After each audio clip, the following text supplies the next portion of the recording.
चिड़ा कड़कनाथ सेठ के यहाँ काम करता था। अचानक एक दिन उसका सेठ कुछ पक्षियों को अपने ऑफिस से निकाल देता है। उन कुछ पक्षियों में टुन्नू का भी नाम था। सेठ, आप इस तरह हम पक्षियों को काम से नहीं निकाल सकते। हम लोग आपकी ईंट से ईंट बजा देंगे। जाओ, तुम्हें जो करना है करके देख लो। ये कंपनी मेरी है, मैं किसको रखूंगा किसको निकालूंगा ये मेरी अपनी चॉइस है। और तुम्हें एक बात बता दूं, आजकल मेरी ऑफिस घाटे में चल रही है। मैं इतने सारे कर्मचारियों का खर्चा उठा नहीं सकता। अब आप लोग यहाँ से जा सकते हैं। टुन्नू वापस अपने घर आ जाता है। धीरे धीरे 6 महीने गुजर जाते हैं। अभी तक टुन्नू को कोई दूसरी नौकरी नहीं मिली थी। घर में पैसों की तंगी हो जाती है। इसी बीच टुनटुनी का स्कूल से नाम कट जाता है। 6 महीनों से उसकी स्कूल की फीस जमा नहीं हुई थी। एक दिन तो हद ही हो गई। अरे जल्दी जल्दी निकलो मेरे घर से। मुझे तुम लोगों को इस घर में नहीं रखना। 6 महीने से तुम लोगों ने इस घर का एक किराया नहीं दिया है। अब जल्दी से पैसे मेरे हाथ में रखो, नहीं तो मेरे घर से अभी निकल जाओ। अरे ओ रिक्की, जल्दी से इनका सामान निकाल के घर से बाहर फेंक दे। रिक्की घर का सामान बाहर फेंकने लगता है। बुल्ला भैया, ये तुम ठीक नहीं कर रहे हो। पहले कभी मैंने आपका पैसा रोका है। इस समय मेरे पति की नौकरी छूट गई है, इसलिए मैं पैसा देने में देर कर गई। रिक्की, जल्दी से घर पे ताला लगा। भुल्ला टोनी की एक नहीं सुनता है और घर पर ताला लगा के वहाँ से चला जाता है। टोनी की नौकरानी उन्हें बेबस और लाचार देखकर उन पर तरस खाकर उन्हें अपने घर में ले जाती है। मालकिन, आज से मेरे गरीब खाने को अपने घर समझिए। यहीं पास के एक घर में मैं झाड़ू पोंछा करती हूँ। वो काम आप कर लीजिए, आपको कुछ पैसे मिल जाएंगे तो राहत होगी। हाँ रे, तू ठीक कह रही है। अब वो पहले वाले दिन तो रही नहीं मेरे। मैं कहीं काम कर लूंगी तो बच्चों की देखभाल करूंगी। तब तक टुन्नू जी भी कोई काम ढूंढ लेंगे। एक दिन जब टूनी झाड़ू पोंछा कर रही थी तो वो देखती है कि मकान मालकिन की लड़की एक आवारा लड़के के साथ बात कर रही है। उस समय मकान मालकिन भी घर पर नहीं थी। अरे ओ टोनी, मेरे दोस्त के लिए चाय नाश्ता लेकर आना तो। अभी लाई बेबी जी। जब वो लड़का चला जाता है। बेबी जी, आप जानती हैं ये लड़का बहुत आवारा है। आप इससे मत मिला जुला कीजिए। खबरदार जो तुम मेरे मामले में बोली तो। और हाँ, इस बात को मेरी मम्मी को मत बताना, नहीं तो तुम्हारी खैर नहीं। जब शाम को टूनी की मालकिन घर आती है तो बुलबुल टूनी की शिकायत उससे कर देती है। टूनी की मालकिन बिना कुछ सोचे समझे उसे घर से निकाल देती है। तब टूनी टुन्नू से कहती है, सुनो जी, मैं सोच रही हूँ क्यों न ठेले पर ही ढाबा खोल लिया जाए, लेकिन सोच रही हूँ इसके लिए पैसे कहाँ से लाऊं। टूनी, तुम चिंता मत करो। मैंने अपना हवाई मोटर गिरवी रखा था, मैं आज ही उसे जाकर बेच आता हूँ और तुम उस पैसों को लाकर ढाबा खोल लेना। हाँ जी, अगर भगवान ने चाहा तो अपने बुरे दिन जल्दी ही गुजर जाएंगे। आप जल्दी जाइए और जल्दी से पैसे लेकर आइए। टुन्नू अपना हवाई मोटर बेच देता है और उन पैसों से टूनी अपना ढाबा खोल लेती है। टूनी, तुम्हारे हाथ के बने कड़ी और चावल बहुत ही स्वादिष्ट है। आज तक मैंने ऐसे कड़ी और चावल कहीं नहीं खाए। हाँ हाँ बहन, तुम बिल्कुल सही कह रही हो और दाम भी बहुत कम है।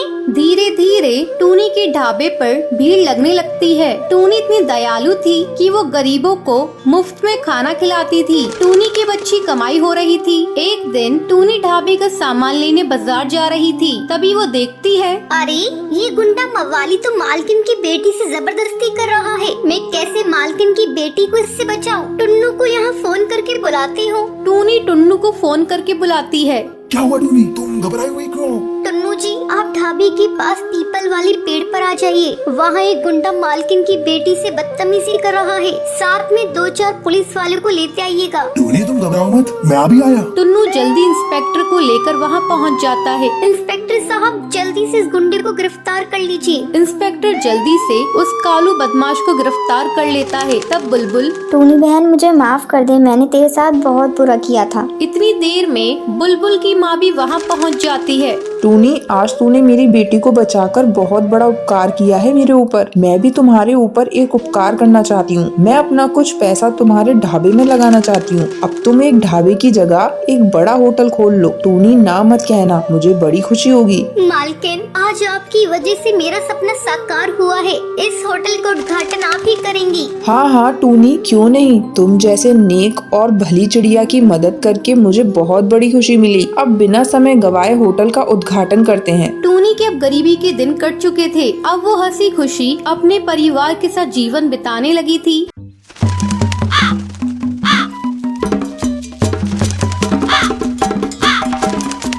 रोज की तरह टूनी और टुनटुनी चिड़िया अपनी फूल की टोकरी लेकर फूल बेचने के लिए कभी एक पेड़ से उस पेड़ जाती हैं। फूल ले लो, फूल ताजे ताजे फूल ले लो, रंग बिरंगे सुंदर सुंदर फूल ले लो। मुनमुन दीदी फूल लोगी? इसके बहुत ही सुंदर सुंदर रंग हैं। नहीं नहीं, मुझे तेरे फूल नहीं चाहिए, मेरे घर बहुत सारे फूल पड़े हैं।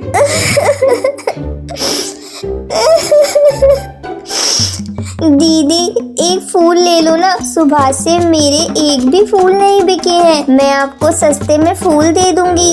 अरे तेरे फूल सस्ते हो या महंगे, जब मुझे खरीदने ही नहीं है तो मैं तुझसे फूल क्यों लूं? चल अब यहाँ से जा, तू कहीं और बेच अपने फूल। बहन जी, मैंने और मेरी बेटी ने सुबह से कुछ भी नहीं खाया है, एक फूल ले लीजिए ना, गरीब की दुआ लगेगी। तेरी बेटी ने नहीं खाया तो मैं क्या करूं? मैं तुम जैसी चिड़िया को अच्छी तरह से जानती हूँ, ये सब बस पैसे निकलवाने के बहाने हैं। अब जाओ यहाँ से, नहीं तो मैं पुलिस को बुला लूंगी। खरी खोटी सुनकर टूनी और टुनटुनी वहाँ से दूसरे जंगल चली जाती हैं। माँ वो देखो कालू भैया आ रहे हैं, मैं उनके पास जाकर फूल बेचती हूँ। टुनटुनी उड़ती हुई कालू कौवे के पास जाती है। कालू भैया ये देखो मेरे पास ताजे ताजे फूल हैं, इन्हें हम गरीब से खरीद लो ना, मैं आपको बिल्कुल सस्ते दामों में दूंगी, बाजार में इससे सस्ता फूल नहीं मिलेगा आपको। अरे तेरे फूल मुझे नहीं चाहिए, चल हट मेरे रास्ते से, किसी और को जाके अपने ये फूल बेचो, पता नहीं कहाँ कहाँ से आ जाते हैं। कालू कौवा टुनटुनी से बिना फूल खरीदे वहाँ से चला जाता है। सुबह से अभी तक एक भी फूल नहीं बिका, फूल नहीं बिकेंगे तो माँ की दवाई कैसे आएगी? टुनटुनी रोते हुए अपनी माँ के पास जाती है। तू क्यों रो रही है बेटा, क्या हुआ? माँ सुबह से शाम हो गई है और अभी तक एक भी फूल नहीं बिका, तुम्हारी दवाइयाँ कैसे आएंगी? बेटा तू बस ऊपर वाले पर भरोसा रख, वो किसी न किसी को हम गरीब की किस्मत बदलने के लिए भेजेगा। तभी उन्हें नदी पार एक बड़ा पेड़ दिखता है। टूनी और टुनटुनी अपनी फूल की टोकरी लेकर उस पेड़ पर बने घर के पास जाती है। साहिब ये फूल खरीद लीजिए, मुझे पैसों की बहुत जरूरत है। इतना कहते कहते टूनी चिड़िया बेहोश होकर गिर जाती है। तभी वो चिड़ा घर से बाहर निकलता है। अरे क्या हुआ है इन्हें? अंकल ये मेरी माँ है और ये बहुत बीमार है, इन्होंने सुबह से कुछ नहीं खाया है क्योंकि हमारे फूल नहीं बिके हैं और मेरे पास माँ की दवा के लिए भी पैसे नहीं है। वो मोंटू चिड़ा अपने पास से 1000 रुपए का नोट निकाल कर टुनटुनी को देता है। नहीं अंकल, हम गरीब जरूर हैं पर मेहनत करके खाते हैं, आप मेरे ये फूल खरीद लीजिए तभी मैं आपके पैसे लूंगी। मोंटू चिड़ा टुनटुनी के सारे फूल खरीद लेता है और टुनटुनी की ईमानदारी देखकर वो टूनी और टुनटुनी को अपने घर में रख लेता है। तो सुंदरवन जंगल में कालू नाम का एक कौवा रहता था। उसकी छोटी सी पान की दुकान थी। जंगल के सब पक्षी उसके हाथ के बने पान खाते थे। अरे भाई जरा एक पान लगाना, जब तक तुम्हारा पान न खा लूं दिल नहीं भरता है मेरा। हाँ सोनू कबूतर, अभी लगा कर देता हूँ। कालू कौवे की दुकान पर चिड़िया भी उसके हाथ के बने पान खाने के लिए आती थी। अरे कालू भैया जरा एक पान लगाना, जब तक मैं तुम्हारे हाथ के बने पान न खा लूं मेरा दिन शुरू ही नहीं होता है। हाँ टुनटुनी बहन मैं जानता हूँ, अभी आपका स्पेशल पान देता हूँ। ऐसे ही काफी दिन गुजर जाते हैं। एक दिन कालू कौवा रात में अपनी पान की दुकान बंद करके घर जा रहा होता है। तभी उसे आवाजें सुनाई देती हैं। कालू कौवे इधर आओ मेरे पास। तभी टूनी चिड़िया की आत्मा वहाँ पर आती है। कहाँ भागेगा तू कालू कौवे, तुझे मैं जान से मार दूंगी। तू जानता है 10 पक्षियों को मार के उसका खून 50 पक्षियों को पिलाऊंगी और पूर्णिमा की रात को मैं बहुत शक्तिशाली बन जाऊंगी। ये कहकर वो कालू कौवे को मार देती है। 3 दिन तक कालू कौवे की पान की दुकान नहीं खुलती है। ये देखकर सोनू कबूतर चीकू चिड़ा से कहता है, अरे भाई कालू कौवे को क्या हो गया है? 3 दिन हो गए उसने अपनी दुकान खोली ही नहीं। हाँ भाई, मुझे लगता है उसे कुछ जरूरी काम होगा। अगले दिन चीकू चिड़ा पान की दुकान पर आता है। उस दुकान पर एक सुंदर सी चिड़िया खड़ी होती है। तुम कौन हो? ये पान की दुकान तो कालू कौवे की है। जी मैं कालू कौवे की पत्नी हूँ। अच्छा, तुम्हें पान बनाना आता है या नहीं? हमें तो कालू कौवे के पान बहुत पसंद है।